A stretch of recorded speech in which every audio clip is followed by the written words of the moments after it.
시청자 여러분 안녕하세요. 마켓 클리닉 진행을 맡은 이지영입니다.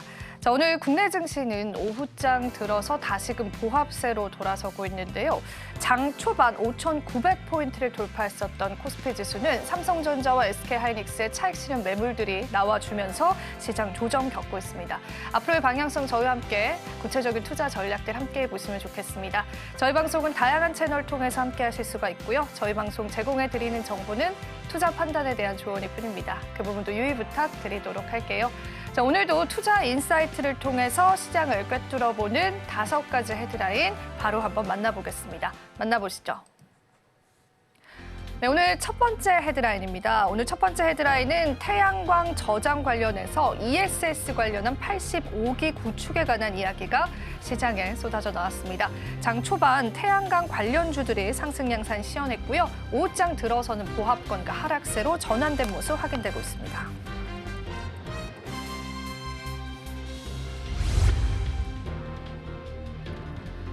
선물 시장에서 구리 가격이 사상 최고치를 달성한 이후에 급락 양상을 시현했습니다. 재고 급증에 관한 과잉 경고 이야기가 나오면서 시장의 하락세를 나타낸 건데요. 다만 오늘 국내 증시에서는 구리 관련주들 여전히 강세 양상 시현합니다.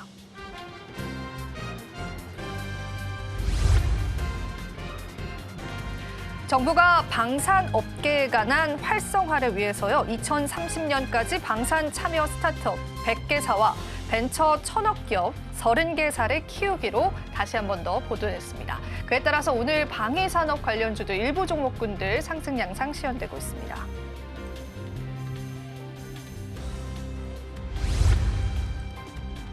도널드 트럼프 미국 대통령의 글로벌 관세 부과를 두고 국내 K푸드와 뷰티, 패션 업계가 촉각을 곤두세우고 있습니다. 관세 불안에 숨죽인 K푸드 관련주들이 오늘 시장에서는 일부 종목군들 상승 양상 시현하고 있습니다.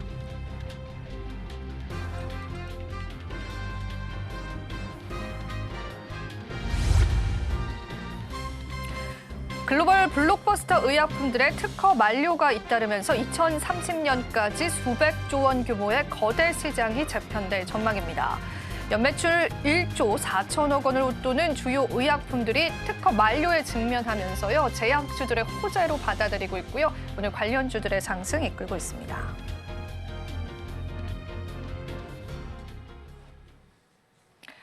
오늘의 투자 인사이트 서수진 나현지 경제아나운서와 함께합니다. 어서 오세요. 네, 오늘 첫 번째 인사이트부터 열어보겠습니다. 네, 오늘 첫 번째 인사이트 방산주 함께 보도록 하겠습니다.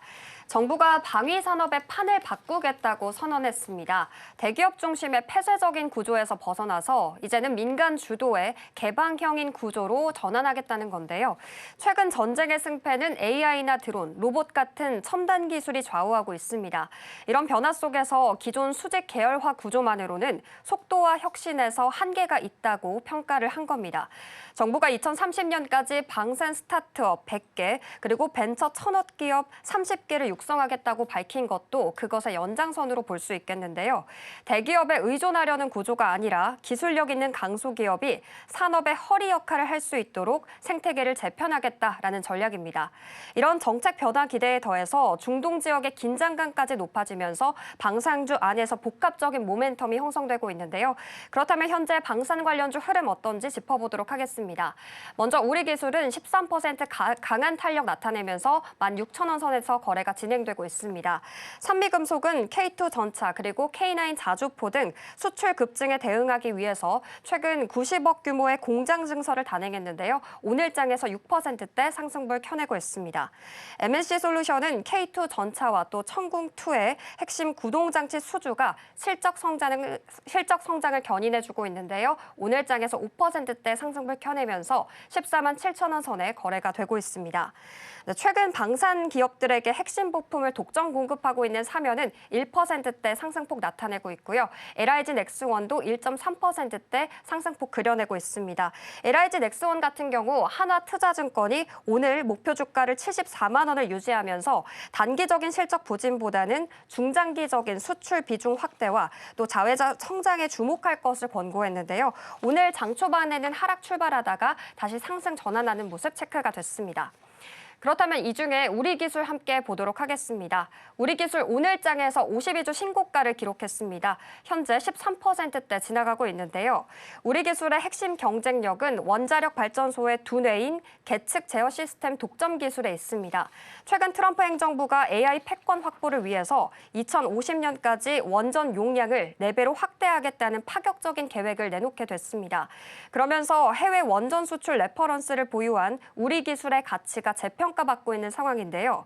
주목할 점은 이 정밀 제어 기술이 방산 분야와 유기적으로 결합하고 있다는 사실입니다.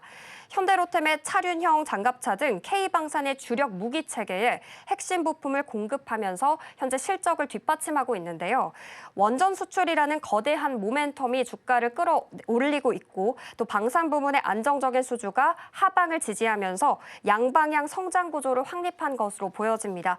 결론적으로 우리 기술은 에너지와 안보라는 국가 전략 산업의 교차점에서 가장 확실한 수혜를 입을 수 있는 종목으로 꼽히고 있습니다. 이어서 현대 로템도 살펴보겠습니다.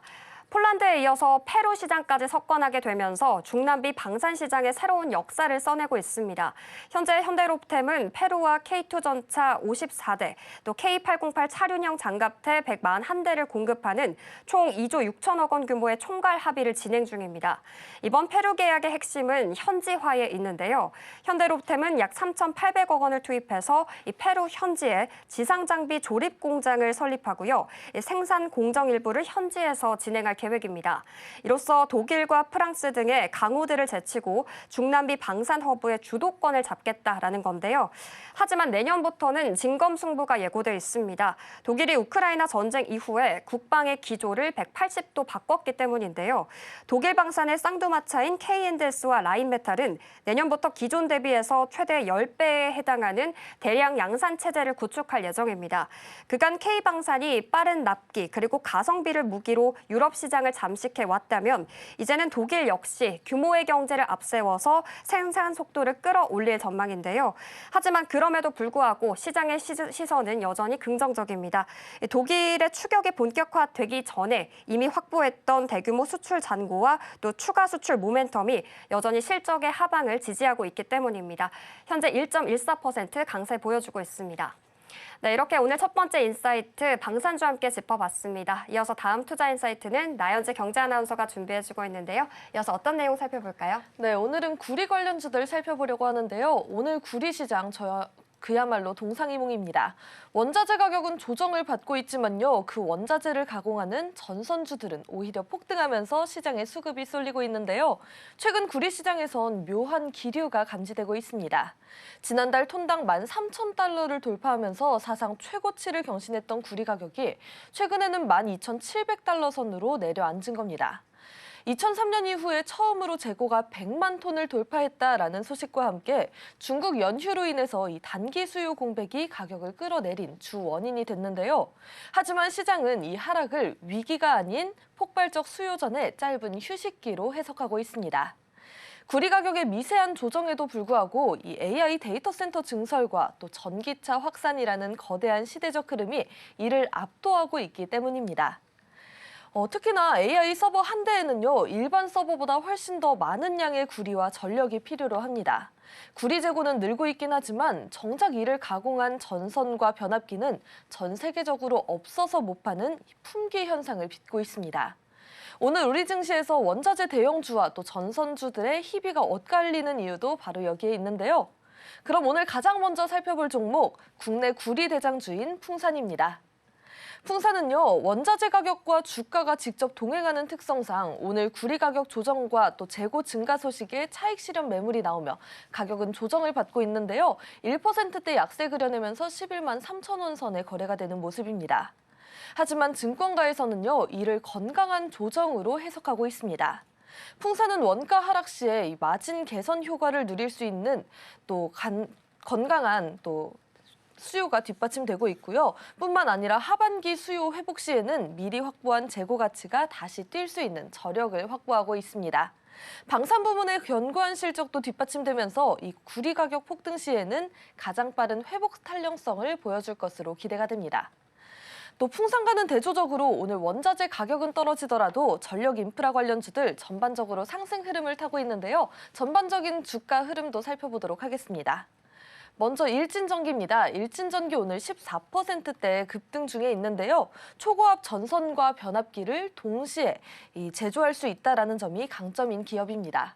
다음 종목은 대한전선입니다. 이 베트남 공장 증설과 비롯한 해외 수주 모멘텀을 바탕으로 견고한 상승세 이어가고 있는데요. 오늘도 4%대 강세 그려내고 있습니다. 34,000원 선에 거래가 되는 모습입니다. 이어서 가온전선도 오늘 7%대 급등세 보여내면서요. 96,000원 선에 거래가 되고 있는데요. 북미 전력망 교체 수요에 맞춘 고부가 가치 제품 확대로 인한 실적 개선세가 뚜렷합니다. 이어서 두산에너빌리티 발전 설비 EPC 역량과 함께 또 SMR 시장 선점을 통해서 에너지 전환 테마를 주도하고 있기도 합니다. 하지만 오늘은 1%대 약세 그려내는 모습입니다. 다음으로 효성중공업은요, 오늘 4%대 강세 그려내고 있습니다. 이 글로벌 변압기 부족 현상의 핵심 수혜주로 꼽히는데요. 특히나 이 북미 시장 공략에 박차를 가하고 있는 모습입니다. 그럼 다음 종목들 흐름도 살펴보도록 하겠습니다. 네, 다음 종목들도 역시나 마찬가지로 전반적으로 빨간불 켜내고 있는데요. HD 현대일렉트릭 오늘 전력기기 슈퍼사이클의 대장주로 역대급 실적 행진 계속해서 이어가고 있습니다. 오늘도 4%대 강세 그려내면서 100만 원 선을 넘어 100만 5만 7천 원에 거래되고 있습니다.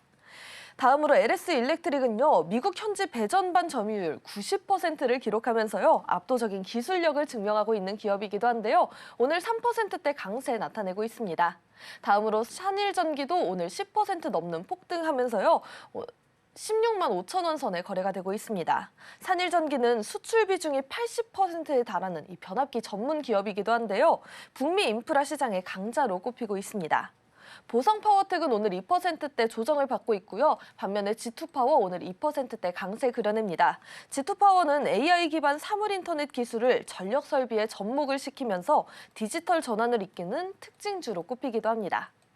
이러한 상승 흐름 가운데서도 특히나 눈에 띄는 종목들 좀 더 자세히 짚어볼 텐데요. 가장 먼저 오늘 시장의 주인공 대원전선 보도록 하겠습니다. 지금도 상한가 터치해서 이어가고 있는 모습인데요. 5,400원 선에 거래가 되고 있습니다. 장 초반 이 상한가를 기록하면서 전선주 랠리에 선봉에 섰던 대원전선은요. 자동차 전선과 생활 산업용 전력을 주력으로 하고 있습니다. 특히나 최근 북미 수출 확대 기대감이 폭발한 영향 덕분인데요. 태양광 패널 등에서 고가의 은을 대신해서 이 구리가 대체 소재로 떠오른다라는 소식에 대원전선의 구리 가공 역량이 재조명받고 있습니다. 중형주 특유의 가벼운 몸집에요. 또 AI발 전력 수요라는 거대한 엔진을 장착하면서 거침없는 상승세 오늘 보여주고 있습니다. 그럼 다음 종목도 살펴보겠습니다. 마지막으로 전력 인프라의 지주사격, 이 LS 살펴볼 텐데요. 오늘 4%대 강세 그려내면서요. 13,000원 오른 26만 8천 원 선에 거래가 되고 있습니다. 자회사 LS M&M을 통해서요. 구리 재련부터 또 LS 전선의 해저 케이블 수주까지 이 밸류체인을 완벽하게 장악했습니다. 최근 증권가에서는요. LS 목표 주가 35만 원이 제시되기도 했는데요. 그러면서 이 구리 가격이라는 변수보다 AI 데이터 센터 증설이라는 확장된 미래 시장이 더 높은 점수를 받고 있다라고 해석되고 있습니다. 오늘 이렇게 구리와 관련된 종목들 한번 살펴봤는데요. 오늘 시장에서 주목해볼 만한 투자 인사이트였습니다.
오늘도 돈이 되는 부동산 정보를 통해서 부동산 시장의 인사이트 같이 한번 나눠보겠습니다.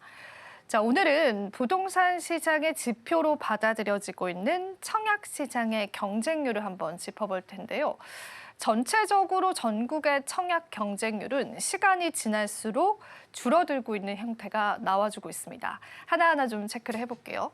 청약 시장의 양극화 시대는 사실 예전부터 계속돼 왔었는데 전반적인 청약의 경쟁률, 청약의 인구는 줄어들지만 그 양극화 현상은 조금 더 뚜렷해지고 있습니다. 서울에서는 6천 명이나 몰리는 청약 시장은 지방에서는 10명도 되기 힘든 상황이기 때문에 그 양극화가 수치적으로 극명하게 드러나는 순간이고요. 전국 아파트의 1순위 평균 경제률인데 여기서 1순위다라고 하는 건 사실상 실제 수요자들의 청약 경쟁률을 이야기를 합니다. 그 평균적인 경쟁률이 6.33대 1을 기록하게 되면서 전반적인 시장의 청약 경쟁률은 계속해서 하향 곡선을 그리고 있습니다. 하지만 이 서울은 여전히 초고경쟁의 시대이고요. 지방은 미달이 식출을 하면서 오히려 이 미달 물량들을 어떻게 해결을 해야 될지가 또 시공사 입장에서는 골칫거리로도 받아들여지고 있고요. 이렇게 미분양 물량이 많이 나오는 지역들은 결과적으로는 집값 하락을 야기하기 때문에요. 이 부동산 시장의 양극화 현상은 아직까지는 해소되었다라고 보기는 어렵다는 결론부터 좀 내려드리도록 하겠습니다. 자, 그럼 저희가 자세하게 수치적으로 좀 짚어보도록 할게요. 전국의 1순위 평균 경쟁률 12개월을 기준으로 집계를 해봤습니다. 직전월에는 6.93대 1을 기록했고 바로 지난달에는 6.33대 1을 기록하면서요. 0.6포인트가 하락됐고요. 전년 동월과 비교를 해보겠습니다. 13.17대 1이었는데 무려 반토막이 되면서 6.33대 1을 기록하게 됐습니다. 결과적으로는 2023년도 7월 달 이후에 1순위에 관한 전국의 청약 경쟁률이 반토막이 나면서요. 최저 흐름을 이어가고 있고요. 이러한 기조가 이번이 저점이 아니라 앞으로 시간이 지날수록 계속 양극화될 것이라고 시장은 예상을 하고 있습니다.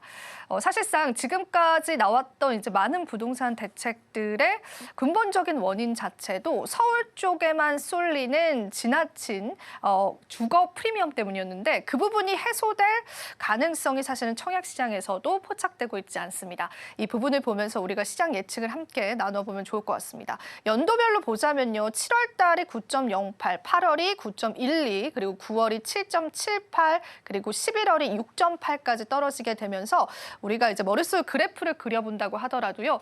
청약 경쟁률은 전반적으로 하향 곡선을 그리고 있다고 보시면 되겠습니다. 그런데 서두에 말씀드린 것처럼 일단은 시장에서는 서울만 다른 양상을 보여주고 있는데 최근에 이제 서울 지역의 분양 일정들을 제가 언급을 해드리면서 로또 청약에 관해서 몇 가지를 말씀을 드렸습니다. 지금 기다리고 있는 게 이제 이촌 지역에 있는 하나의 이제 아파트 분양인데 그 부분 역시도 많은 경쟁률이 예상이 되고요. 서울 지역의 1순위 평균 경쟁률 1월 달 한번 집계해 보겠습니다. 1월 달 같은 경우에는 우리가 좀 유의미한 청약 물량들이 좀 많이 나오면서 3가지 정도의 청약 일정을 소개해 드렸었는데 1월 달에 1순위 평균적인 청약 경쟁률이 147.37대 1을 기록하면서 다시 한 번 더 전국적으로 최고치를 기록을 했습니다. 전월이 155.98대 1이었거든요. 그런데 지금은 147.37대를 기록을 하면서 사실 이제 전반적인 평균가를 내봤을 때는 하락을 했지만 다른 지역의 청약 경쟁률 하락과 대비해 봤을 때는 양호한 흐름들 이어지고 있고요. 전국의 청약 경쟁률이 6.33대 1이라고 말씀을 드렸었는데 그거 대비해서도 23배나 많은 수치를 기록을 했습니다. 자, 서울 지역 쪽에 관한 청약 경쟁률이 뜨거운 이유는 서울은 지속적으로 이제 공급 부족 지역이기 때문입니다. 사실 이제 11호 대책 이후에 약간의 풍선 효과를 우리가 좀 경험을 하게 되면서 서울 인근 지역 대표적으로 이제 성남이라든지 과천 지역 쪽에 관한 집값 상승을 일으키긴 했었지만 결과적으로 이제 주거비의 선행 지표로 알려져 있는 청약 경쟁률은 여전히 서울 쪽에 집중되어 있다는 게 확인이 되고 있는 상황이고요. 이러한 양극화 현상이 기본적으로 해결이 될 것이다라는 기대감보다는 이 양극화 현상을 받아들이고 시장에서의 전략점을 가져가야 할 때다라는 그런 이야기들도 우리 시장에서 함께 나오고 있습니다. 자, 지역별로의 경쟁률 한번 체크를 해보겠습니다. 서울 지역 제외하고 그러면은 주요 지역의 경쟁률은 어떻게 될까요? 역시나 이제 경기권이랑 또 부산이 지방 중에서는 가장 높은 경쟁률 기록을 했습니다. 경기도가 3.16대 1을 기록을 했고 부산이 4.16대 1을 기록을 했고요. 전북도 3.28대 1 그리고 의외의 지역이죠. 대전 지역 같은 경우에는 9.79대 1을 기록을 하면서 굉장히 양호한 청약 경쟁률을 기록을 했습니다. 그런데 지금 언급드렸던 이제 지역들을 제외해서 이제 광주 지역 같은 경우에는 1%대도 되지 않습니다. 즉 어떤 이야기냐면 미분양 물량이 속출하고 있다라고 보시면 되고요. 결과적으로 시장에서 집값 하락을 일으키고 있는 대표적인 지역으로서 우리가 한 가지 지표도 확인해 볼 수 있겠습니다. 제주도도 마찬가지입니다. 0.33대 1을 기록을 하면서 청약 경쟁률 미달 수준이 나오고 있고요.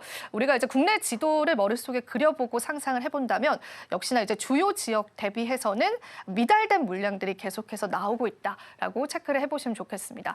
여기에서 이제 경기나 대전 지역도 수치가 나쁘지는 않지만 사실상 청약 경쟁률 자체가 3대 1 정도 수준이다라고 하는 부분들이 이 청약 물건에 대한 프리미엄이 붙었다라고 해석해 볼 수는 없습니다. 그래서 전반적으로 서울 제외하고는 청약 시장의 열기는 계속해서 사그라들고 있다라는 해석들 같이 나눠볼 수 있겠습니다. 단지 사례 하나만 들어볼게요. 자, 일단 서울의 서대문구 연희동 드파인 연희에 관해서 저희가 이제 분양 일정을 일전에 소개해드렸었는데요. 151가구가 모집이 됐는데 6,600명이 넘게 청약을 신청하게 되면서 경쟁률이 44.07대 1을 기록을 했습니다.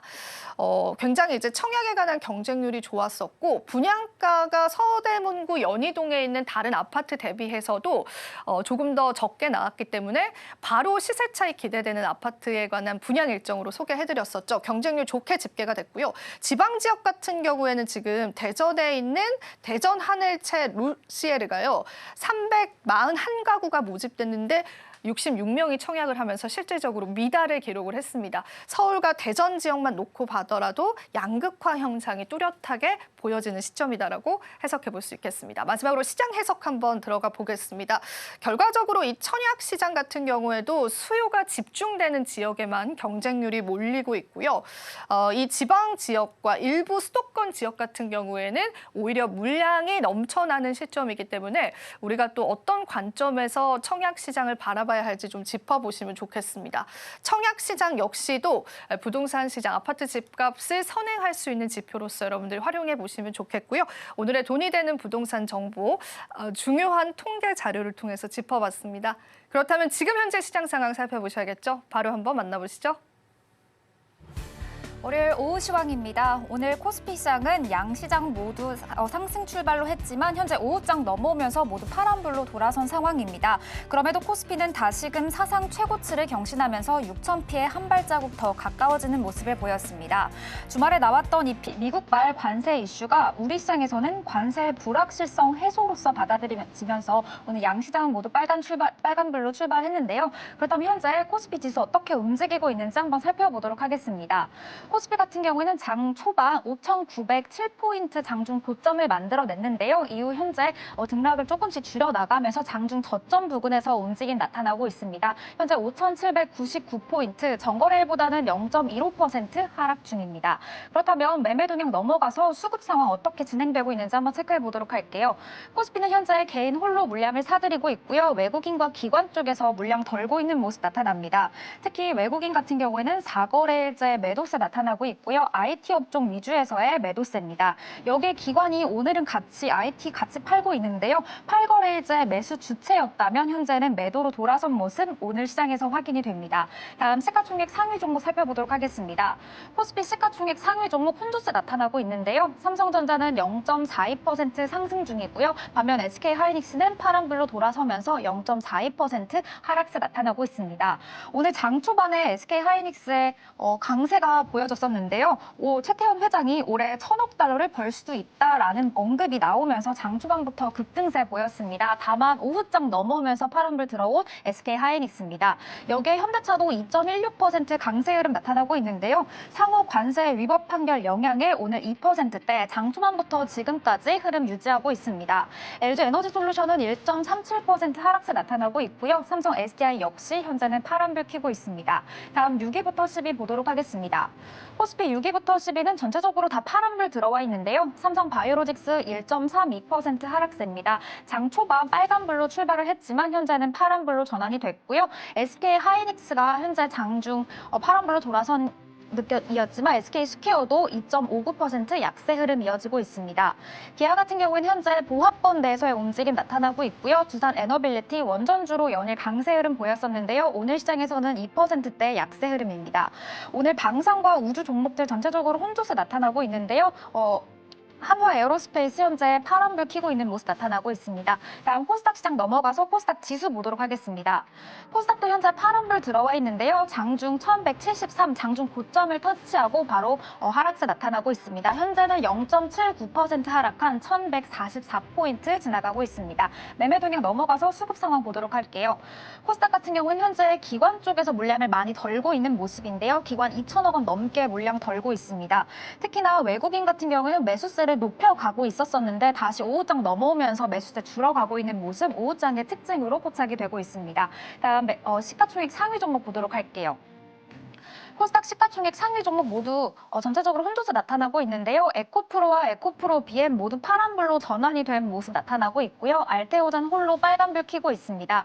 현재 알테오젠 같은 경우에는 영국의 특허 법원이 머크의 손을 들어줬다라는 소식이 들려오면서 장 초반부터 오후장까지 빨간불 들어와 있습니다. 삼천당제약 같은 경우에는 현재 연일 강세 흐름 이어왔던 종목이었는데요. 오늘은 5%대 급락세 나타나고 있고요. 레인보우 로보틱스 등락을 반복하는 모습 나타났지만 현재 오후장에서는 파란불 쪽으로 접어든 모습입니다. 다음 6위부터 10위 보도록 할게요. 코스닥 6위부터 10위는 혼조세인데요. ABL바이오와 코오롱지슈진 장 초반부터 꾸준히 빨간불 유지하고 있는 이 두 종목입니다. 반면 케어젠과 LCLB 모두 5.53%, 2.24%로 하락하면서 제약바이오주는 각계전투가 이어지는 모습 오후장에 확인이 되고 있습니다. 여기에 리노공업, 반도체 소부장단에 있는 종목도 현재는 1.35% 하락세 나타나고 있습니다. 이렇게 오후장 시장 전체적으로 살펴봤습니다. 이어지는 순서는 마켓 투자 키워드가 계속됩니다.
마켓 투자 키워드 시간입니다. 서수진, 나현지 경제아나운서와 함께합니다. 어서 오세요.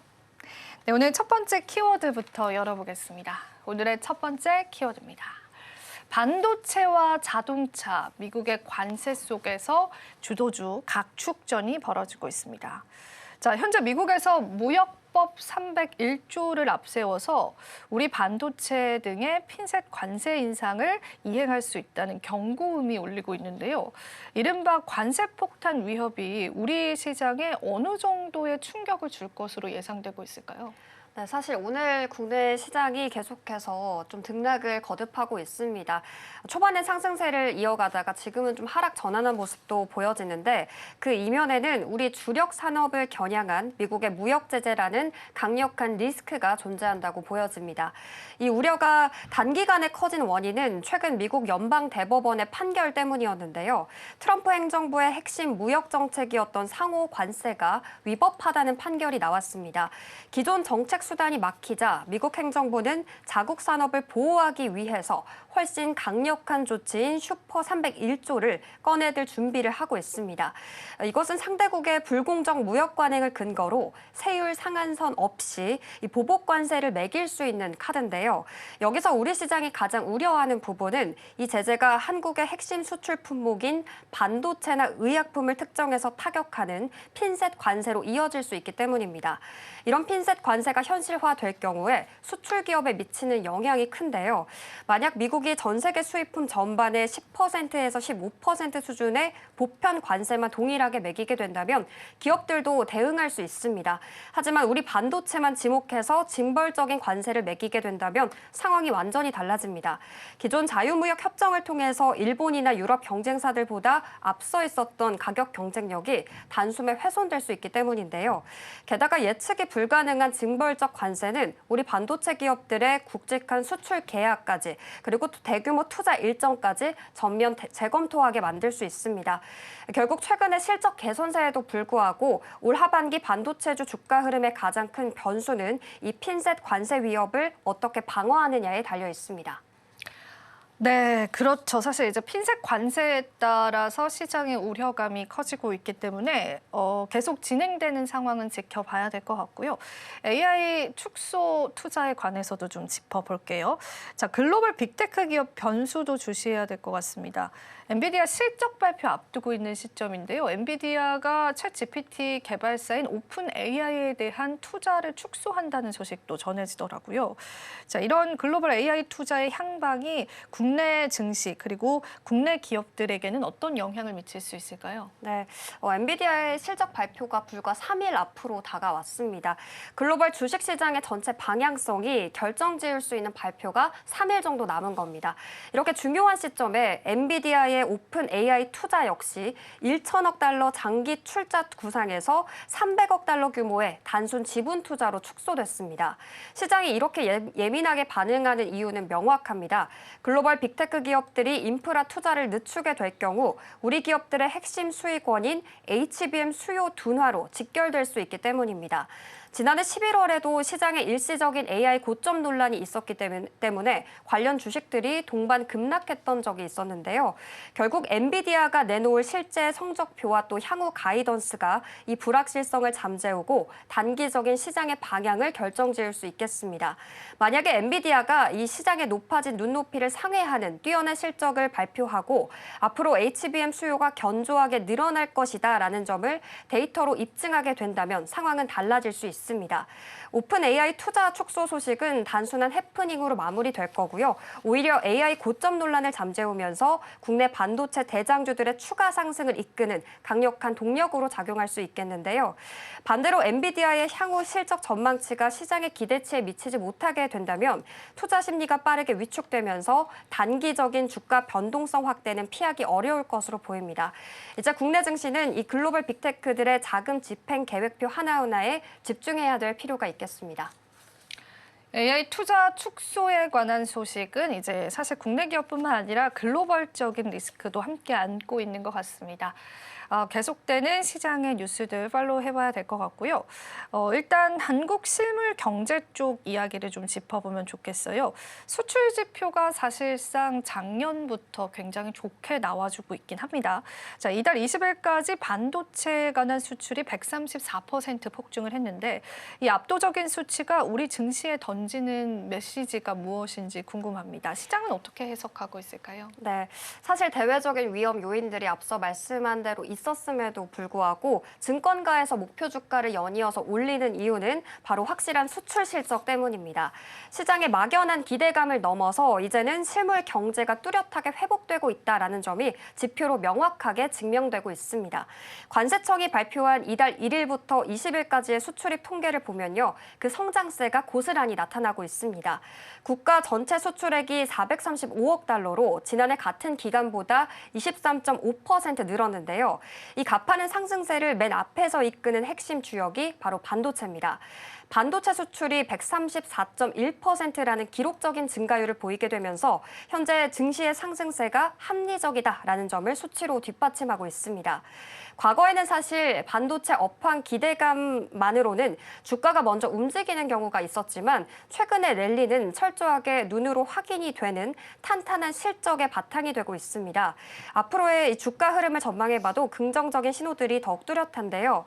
여기에 압도적인 반도체 수출 실적까지 더해지면서 일각에서 제기되던 이 AI 메모리 수요 정점의 우려가 조금은 해소된 모습입니다. 네, 수출 지표를 항시 확인을 하면서 우리가 데이터적으로 시장을 참고해 보면 좋을 것 같습니다. 사실 이 반도체 수출의 호조, 그 최전선에는 우리 기업들이 있는데 사실 이제 삼성전자와 SK하이닉스가 거의 주도를 했다라고 해도 과언이 아닐 것 같아요. 글로벌 디램 시장 점유율 자리 1위를 다시 탈환했다는 소식이 전해지기도 했습니다. 순위 반전이 일어난 구체적인 배경 좀 짚어보면 좋을 텐데요. 향후의 경쟁 구도에도 지각 변동이 일어날 것 같습니다. 그 부분은 어떻게 해석해 볼 수 있을까요? 네, 이 세계 디램 시장을 둘러싼 시장의 점유율 경쟁이 나날이 정말 뜨거워지고 있습니다. 보도에 따르면 지난해 4분기 기준으로 삼성전자가 시장 점유율 36.6%를 기록하면서 1위에 오르게 됐습니다. 32.9%에 머물렀던 SK하이닉스를 제치고 1년 만에 다시 글로벌 디램 시장 1위를 차지하게 된 건데요. 얼마 전까지만 해도 사실 HBM 시장을 선점한 SK하이닉스의 우위가 계속 지속될 것이다라는 시각이 지배적이었습니다. 그런데 이번에 판도가 바뀌게 된 겁니다. 이러한 점유율 반전이 일어났던 주요 원인은 삼성전자의 생산 전략과 시장 상황이 맞아떨어졌기 때문인데요. 삼성전자는 프리미엄 시장의 경쟁력을 빠르게 회복하는 동시에 자신들이 압도적인 생산 규모를 갖춘 범용 디램 시장의 가격 상승 효과를 극대화했습니다. 그동안 침체기를 겪었던 범용 디램 시장에 공급 부족 현상이 나타나면서 가격이 크게 올랐고요. 또 생산 체급이 큰 삼성전자의 전체 매출 규모가 빠르게 팽창하면서 단숨에 점유율을 끌어올린 겁니다. 하지만 두 기업의 본격적인 점유율 경쟁은 이제부터가 시작입니다. 삼성전자는 이번 1위의 탈환을 기세를 모아서 곧 본격화될 차세대 HBM4 시장에서도 주도권을 확보하고 또 점유율 격차를 벌이겠다라는 전략입니다. 결국 올해 말부터 치열하게 전개될 이 HBM 수주전에서 어느 기업이 핵심 물량을 더 많이 확보하느냐, 그것이 바로 관건이 될 것 같습니다. 네, 삼성전자가 점유율 1위를 탈환하면서 삼성전자 자체 위상을 되찾았다면 SK하이닉스는 내실에 집중하는 모습도 확인이 됩니다. 최근 최태원 화장이 미국의 워싱턴 TBD 2026에서 파격적인 전망을 내놓았고 그게 이제 시장 헤드라인으로 걸리더라고요. 어떤 내용인지 마지막으로 자세히 좀 짚어볼게요. 네, 이 최태원 회장이 미국 워싱턴에서 SK하이닉스의 영업이익이 1,000억 달러를 넘길 수 있다라는 파격적인 전망을 내놨습니다. 이번 발언은 현재 AI 메모리 시장이 얼마나 유례없는 호황인지를 짚어볼 수 있는 구간인데요. 불과 2달 전에 500억 달러였던 올해 영업이익 전망치가 현재 1,000억 달러, 우리 돈 약 145조 원까지 치솟았기 때문입니다. 최 회장은 그 중심에 SK하이닉스의 HBM, 즉 몬스터 칩이 있다고 강조했습니다. 현재 이 제품의 이익률을 60% 상회하면서 회사의 수익을 견인하고 있는데요. 하지만 이번 발언에서 주목할 점은 실적 자랑이 아니라 이 시장의 왜곡 현상을 짚었다라는 부분입니다. 현재 AI 인프라가 메모리 칩을 모두 흡수하면서 공급 부족률이 30%를 넘어서고 있습니다.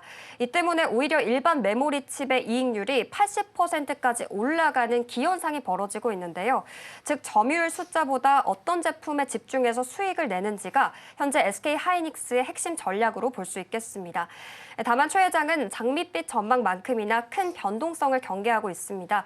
1,000억 달러를 벌 수도 있지만 기술 변화 속도가 워낙 빠르기 때문에 자칫하면 그만큼의 손실을 볼 수도 있다라는 전망인데요.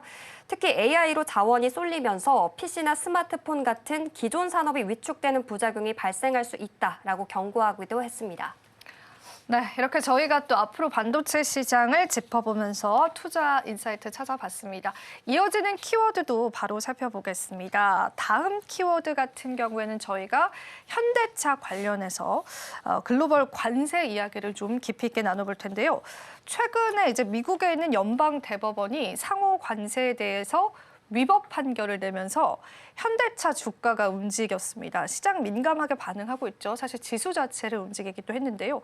정부 역시 긴급 대책 회의를 여는 등 분주한 모습인데 일단 현재 상황 체크해보고 정부의 대응 기조도 짚어볼게요. 네, 이 미국 연방 대법원이요 국제 비상경제 권한법을 근거로 부과된 이 상호 관세를 위법이라고 판결하게 되면서 관세 리스크에 노출됐었던 현대차 주가 장중에 54만 원을 터치하면서 이 안도 랠리를 보였습니다.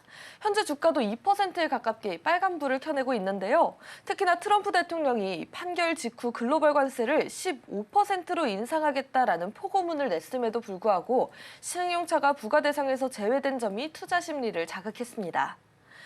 특히나 이에 우리 정부는요, 청와대 정책실장과 안보실장 주재로 민주당 지도부까지 참여한 긴급 대책 회의를 열고 이틀째 대응책 마련에 나서고 있습니다. 정부의 핵심 기조는 이번 판결과 무관하게 기존 관세 협상의 틀을 유지하면서 불필요한 마찰을 피하는 겁니다.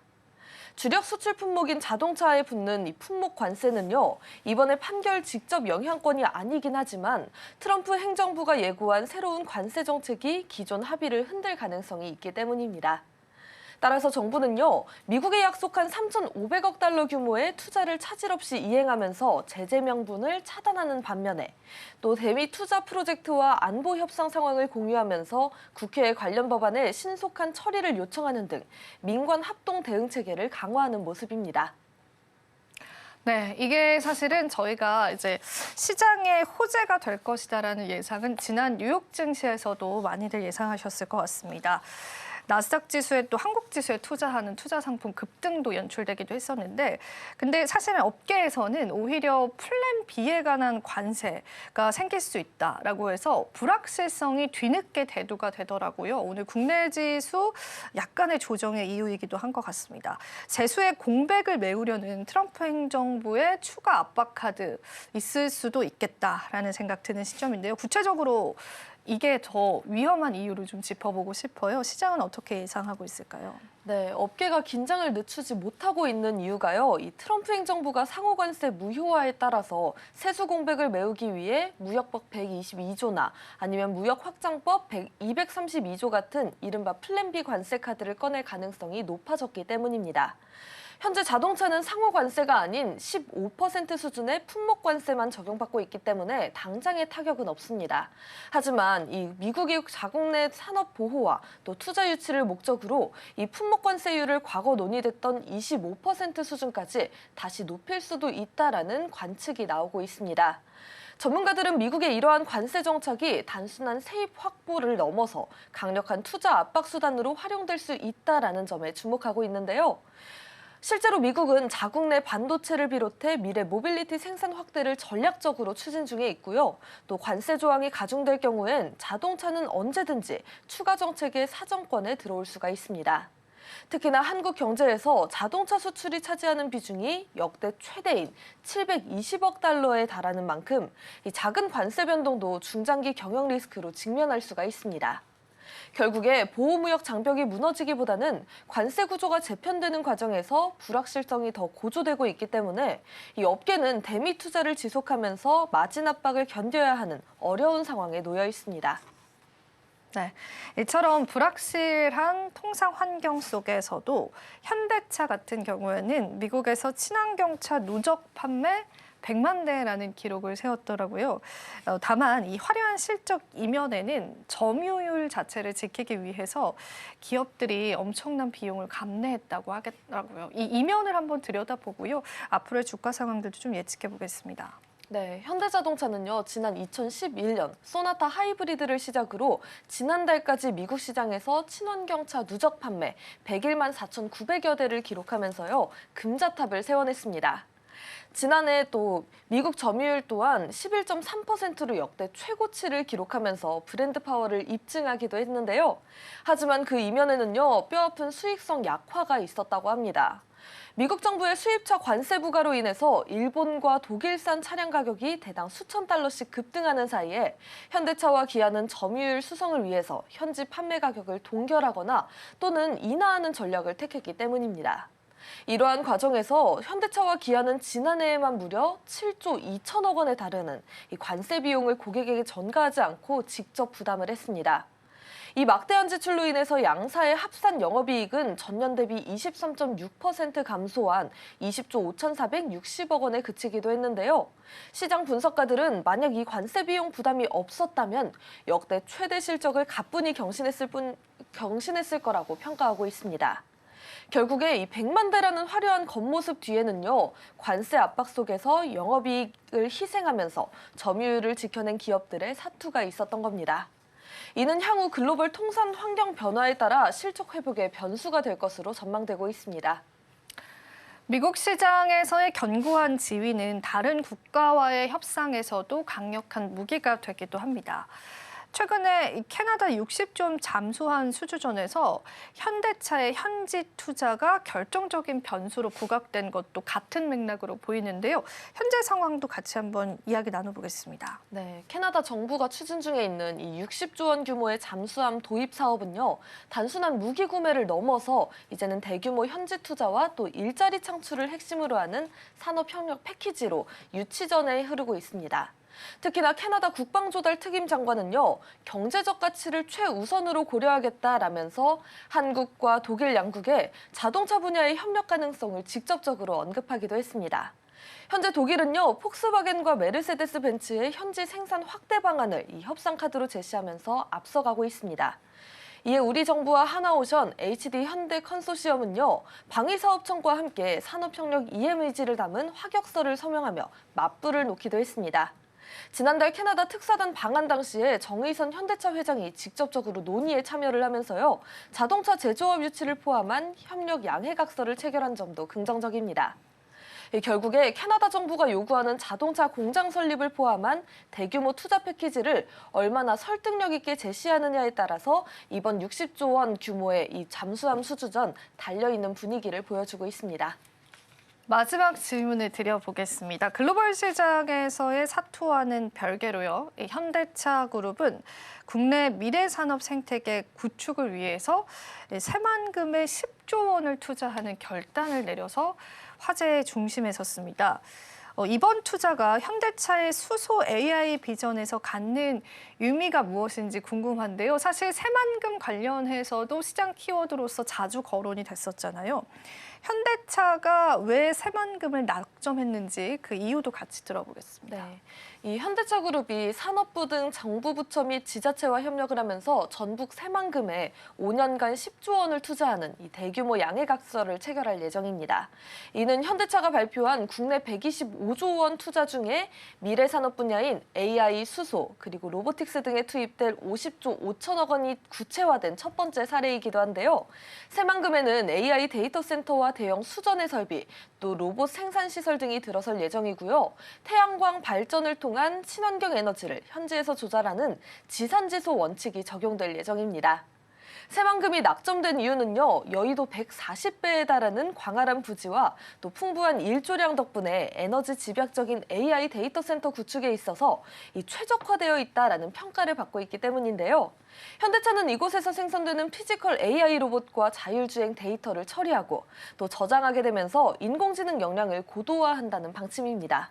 특히 기존의 울산이나 광주 등 전통적인 산업 기반 지역을 넘어서 서남권의 신규 투자처를 물색함으로써 지역 경제 활성화를 도모한다는 점도 큰 의미가 있습니다. 네, 오늘의 투자 키워드를 통해서 저희가 또 관련주들의 투자 인사이트까지도 얻어볼 수 있었습니다. 오늘 다양한 내용들과 함께 했고요. 또 오늘 저희가 준비한 일부의 내용은 여기까지입니다. 저희 방송 제공해드리는 정보는 투자 판단에 대한 조언일 뿐입니다. 가치 판단과 상승 하락을 보장하고 있진 않다라는 점 다시 한 번 더 유의 부탁드리도록 하겠고요. 잠시 후 2부에서는 마감장 전략 이어집니다. 끝까지 채널 고정 부탁드리겠습니다. 저희는 여기서 물러가 보도록 할게요. 시청해주신 여러분 고맙습니다.